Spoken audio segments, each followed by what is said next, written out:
Hello, fourth grade scientists. This week, we're kind of wrapping up our Earth's spheres unit. So what we're going to do is I'm going to walk you through your work for this week. First, let's review the four spheres.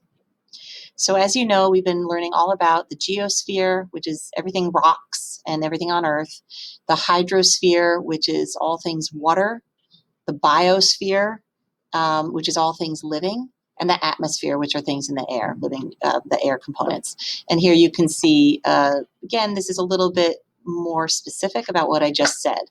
So we have four interacting components: the atmosphere, the air, the biosphere, the living things, the hydrosphere, the water, and the geosphere, the earth and rocks.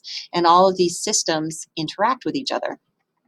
So that being said, what we've really focused on in the last couple of weeks are the interactions between these spheres, and also thinking about the impacts of natural disasters on the spheres. So this week you have a mission. Your mission is to explain and to present what natural disaster you've been studying in your ELA weather unit and how it impacts the Earth's four spheres. So you've got 5 questions to answer. You're going to answer, what is your natural disaster and what does it do to the spheres? Or what is it? What sphere does your natural disaster come from? So where does it originate, or what does it do? Those are kind of the same. I want you to find pictures of how your natural disaster impacts the Earth's 4 spheres, and you're going to explain that. And then you'll complete a chart explaining how it impacts the 4 spheres. And then I want you to think about, are there any ways for a person or people to prepare for this disaster? So I made an example for you. Here's my example. So answering questions 1 and 2, I chose drought. Drought is when there isn't enough rain, so there's a shortage of water. Drought is an interaction between the hydrosphere and the atmosphere. That's because when there isn't enough water on Earth, that's the hydrosphere, the water can't evaporate up into the atmosphere and then come rain down again as rain. So that's the interaction there. And you see I've chosen some pictures to show the dry Earth and the terribly open Earth, the open atmosphere. What happens to people when there's not enough water? They're going to have to travel and get water. And what happens to animals? And look at this Earth. Look at the geosphere and how cracked it is.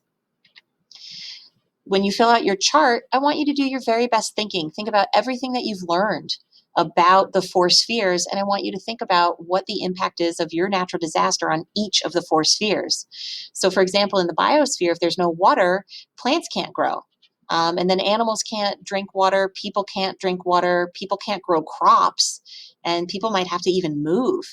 And if you think about the geosphere, the ground dries up, and then it creates dust, and then there's no plants that can grow, and then that may make the dust happen more because the plants can't hold down their dirt. In the hydrosphere, the ground is all dry, so no water is flowing. Lakes and rivers dry up. Animals, plants, people, they can't get water, so they're not going to grow and they're not going to thrive or survive very well. And again, the water can't evaporate into the atmosphere to make rain. In the atmosphere, you saw that picture, the sky doesn't have any clouds, and so it might even be hotter. And so without rain, the drought is just going to get worse and worse. So that was how I filled out the chart. Finally, if I think about how to prepare for a drought, I found some pictures. You can prepare for a drought by storing water to drink at a later time. Oops. Let me go back. Don't waste your water. And you could plant plants that don't use too much water. And I was pretty excited. I did a little search on how to prepare for drought, and then I found this little diagram. All right, so you could always add some things, but what I did is I created a template for you. So disaster definition and pictures. That's where you're going to put what disaster you've studied, what it is, the definition of it, and some pictures to show what it does. On the next slide, oops. Hold on a second. Sorry, guys. On the next slide is the chart, and the final slide is how to prepare. So, boys and girls, I hope you enjoy this project. We're really looking forward to seeing what you know and how you can think about your natural disaster impacting the 4 spheres. All right, scientists, off you go.